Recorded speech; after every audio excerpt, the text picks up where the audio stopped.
ලොව ශ්‍රේෂ්ඨතම ප්‍රේමනීය ආදරයක් බැඳීමක් විවාහයක් ලෙස ශිව පාර්වතී සම්බන්ධය දැක්වෙනවා.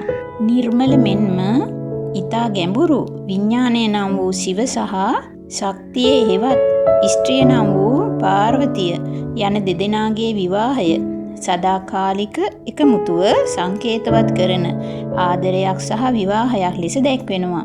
තවද වෙන්වීමේ සිට නැවත එක්වීම දක්වා වූ නොසැලෙන භක්තිය, සෙනෙහස, බැඳීම, ආධ්‍යාත්මික ශක්තිය මත පදනම් වූ ආත්මීය බැඳීමක් සහිත විවාහයක් දක්වා ශිව පාර්වතී පුවත ඉතා ප්‍රකටයි.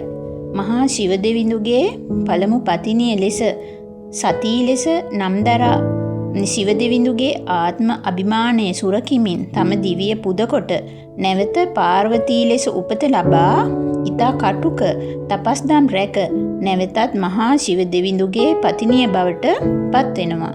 මාතා සතීගේ වියෝවෙන් ලොවෙන් හුදකලා භාවයට පත්ව මහා යෝගී ශිව දෙවිඳු ඉතා ගැඹුරු භාවනාවට යොමු වූ අතර එම නිසා ලෝක සමතුලිත භවයේ බිඳවැටීම සිදුවිය හැකි කරුණක් වූ බැවින් සියලු දෙවිවරු එම අවස්ථාවේ මහා ශිව දෙවිඳුගේ යෝගී බව බිඳ දමා පාර්වතී දේවිය සමග විවාහයට මඟ පෑදීමට කටයුතු කර ඇති බව සඳහන් වෙනවා.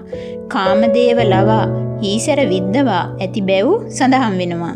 කෙසේ හෝ අවසානයේ ශිව දෙවිඳු බ්‍රාහ්මණ ස්වරූපයෙන් පාර්වතී දේවිය කටෝර තපස් රකින අභිමුවට පැමිණ ඇයගේ භක්තිය ශ්‍රද්ධාව පරීක්ෂාවට ලක්කර ඇයගේ භක්තිය පිළිබඳ පැහැදිලි ප්‍රශංසාවට පත්ව ඇය විවාහ කර ගැනීමට කැමැත්ත පළ කර ඇති අතර ඊට අනුව ලොවක් සනසන එම ආදර බන්ධනය ශිව පාර්වතී විවාහය සිදුව ඇති බව සඳහන් වෙනවා. මෙම විවාහ අවස්ථාවට මහා දෙවියන් තම යෝගී ස්වරූපයෙන් පාර්වතී දේවියගේ නිවසට තම පාක්ෂිකයන් සමග පැමිණ තිබූ බවත් ඊට පාර්වතී දේවියගේ මෑණියන් විරුද්ධ වූ නිසා තම දිව්‍ය ස්වරූපය ධාරණය කොට එම විවාහය සිදු වූ බවත් සඳහන් වෙනවා.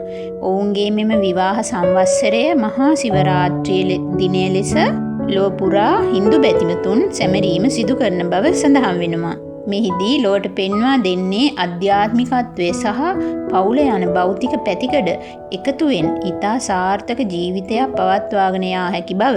එලෙසම පුරුෂ සහ ස්ත්‍රී නැතහොත් නිශ්චලතාව සහ ශක්තිය එක්සත් වූ විට ඇතිවන සර්ව සම්පූර්ණ භාවය.